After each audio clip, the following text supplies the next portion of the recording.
When the modern state of Israel was founded in 1948, it was established on the pretext that Jews, dispersed and often persecuted, needed a homeland of their own. That idea resonated deeply, but even today, there are many ethnic and religious communities across the world who remain stateless. They live across borders without sovereignty and often face systemic neglect or oppression. In this video, we'll explore some of the most notable stateless nations around the world, understand their histories, and suggest realistic ways that existing states can respond to their aspirations ethically, peacefully, and inclusively. Before proceeding, please take into notice that this video is intended solely for educational and informational purposes. It explores the historical and geopolitical realities of various stateless ethnic and religious groups around the world. It does not promote separatism, nationalism, or any form of insurgency. The content is based on publicly available information and does not endorse or oppose the political agendas of any group or government. Viewer discretion is advised when interpreting the information in this video. Kurds. With a population of over 30 million, the Kurds are the largest stateless ethnic group in the world. They are spread across Turkey, Iraq, Iran, Syria, and Armenia. Despite efforts to gain autonomy or independence, especially in Iraq and Syria, they have never secured a sovereign state. Salah ad-Din Yusuf ibn Ayyub, a Kurd himself and an important figure of the Third Crusade, established Ayyubid dynasty in 1171, and it lasted till 1260. Palestinians, though recognized by many nations and international bodies, the Palestinian people remain without a fully sovereign state. The West Bank, Gaza Strip, and East Jerusalem remain contested, fragmented, and under partial or complete Israeli control. And they have faced decades of brutal oppression and atrocities at the hands of Israeli forces. Though ethnically Arab, Palestinians still have distinct identity of a mix of Canaanite, Philistine, Jewish, Christian, and Arab ancestries over millennia. Yasser Arafat, Edward Said, and Mahmoud Darwish are some famous Palestinian people. Global Palestinian population is estimated at approximately 14.9 million people. Rohingya, a Muslim minority in Myanmar, the Rohingya have faced decades of persecution. Myanmar does not recognize them as citizens under Myanmar's 1982 citizenship law, and hundreds of thousands live in refugee camps in Bangladesh. They are not Sino-Tibetan, like majority of people in Myanmar. Neither they are Bengali, but they are a separate ethnic group with their own language. They are Indo-Aryan and lived in Rakhine State for centuries. With population around 20 million hours, they are still stateless. They continue to endure significant hardships, including limited access to education, healthcare, and employment opportunities. Mohib Ullah, Tunkin, and Ziaur Rahman are some famous Rohingya people. Tamils. In Sri Lanka, the Tamil population has sought independence or autonomy, especially during the long and brutal civil war. Though the war ended in 2009, issues of marginalization still persist. The Tamil people are ethnically Dravidian and have a rich cultural history going back over 2,000 years, with ancient kingdoms like the Cholas, Pandyas, and Chera. Abdul Kalam, 11th President of India scientist. Raja Chola I, Thiruvalluvar are some famous Tamil people. The global Tamil population is estimated to be between 80 and 90 million people. Tibetans.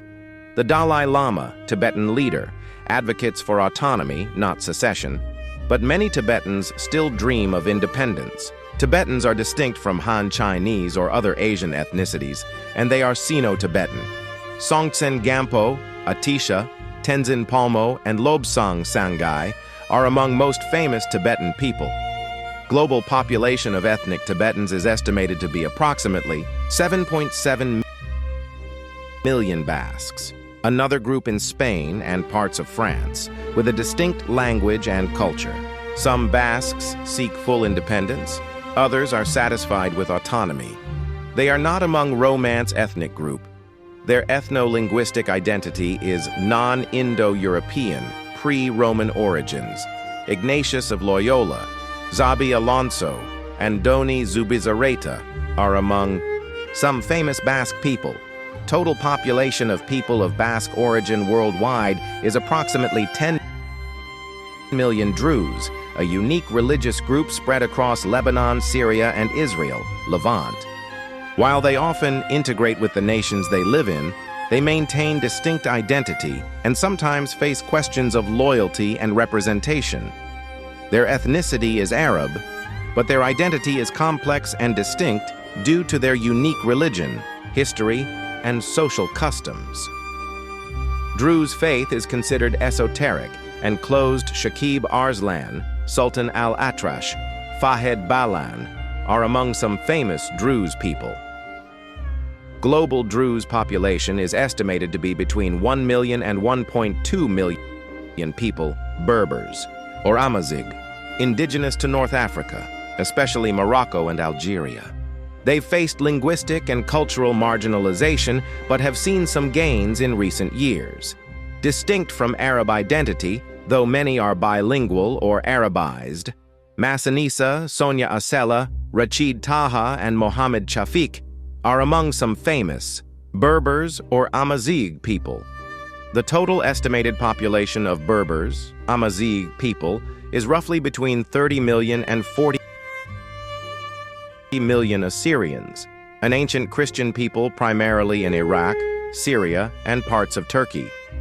They lack a nation-state and face threats of cultural and religious extinction. They are Semitic in origin and are not Arabs, Kurds, or Persians with a continuous cultural lineage from ancient Assyria. Ashurbanipal, Esarhaddon, Juliana Gendo, and Michael Denka are among some famous Assyrian people. The estimated global population of Assyrians today ranges between 3.3 million and 4.2 million. While I have mentioned some notable ethnic groups, but I have left quite a few because they are not ethnically quite distinct. For example, Catalans in Spain are among Romance ethnic group, a broader group which also includes Italians, French, Occitans, Sardinians, etc. Similarly, Awazi Arabs in Iran are ethnically Arabs not Persian, but Arabs have some countries in Middle East. Likewise, Sikhs in India or Balak or Hazara in Pakistan, Uyghurs in China are such ethnic groups which have their country somewhere on globe. Why do these groups remain stateless? Many of these communities are victims of history, colonialism, arbitrary borders, forced assimilation, and systemic neglect. Others face internal divisions, lack of international support, or strategic suppression by their host states. But the real question is not just why they remain stateless. It's, what should the world do about it now? What should be done? It's practically not possible for each group to have their country of their own, but some steps can be taken to address their grievances and for their better integration and assimilation in societies they live in. Let's discuss. Recognition and representation. First, governments must acknowledge the existence of these communities as distinct entities with their own cultures, languages, and traditions. That means legal recognition, representation in parliaments, and respect in public institutions. Regional autonomy total independence is often politically and logistically unfeasible, but autonomy is a realistic compromise. Federalism or semi-autonomous, regions can allow these groups to govern themselves on local matters, education, language, religion, while still being part of the larger state. Cultural preservation, indigenous languages and traditions must be supported, not suppressed. This includes funding for schools, media, and cultural centers in native languages and ending discriminatory practices. Economic inclusion. Many stateless groups live in economically marginalized regions. Governments should invest in infrastructure, education, and healthcare to bridge the inequality gap. Dialogue over suppression. Violence, arrests, or propaganda only deepen resentment. Long-term peace and unity come from sincere dialogue, constitutional reforms, and transitional justice where necessary. International mediation. The international community, UN, NGOs, diaspora networks, can play a key role by acting as neutral mediators, pushing for rights-based solutions and applying diplomatic pressure when needed. Stateless nations are not just geopolitical problems, they are human tragedies. Behind each map or news report are real people, teachers, farmers, poets, students, longing for dignity, fairness, and identity. The solution is not always independence, but the right to be seen, heard, and respected, that is non-negotiable. If humanity has learned anything from history, it is this: suppressing identity fuels conflict, but embracing diversity can build lasting peace.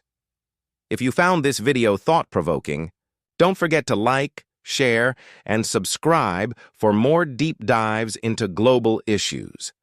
Let's talk about the world not as it is, but as it should be.